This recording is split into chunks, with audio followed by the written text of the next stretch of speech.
Kuepuka matatizo shari naepuka nayo, kwani joka zama hizo sina jema bibi kwao,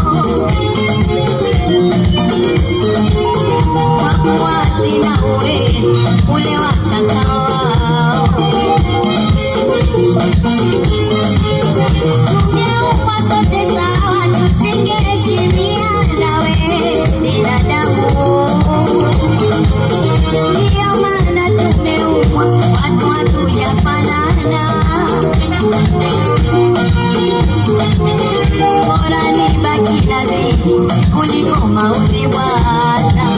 Inauma, yanachoma, yanauma, yanachoma, yanauma, yanachoma.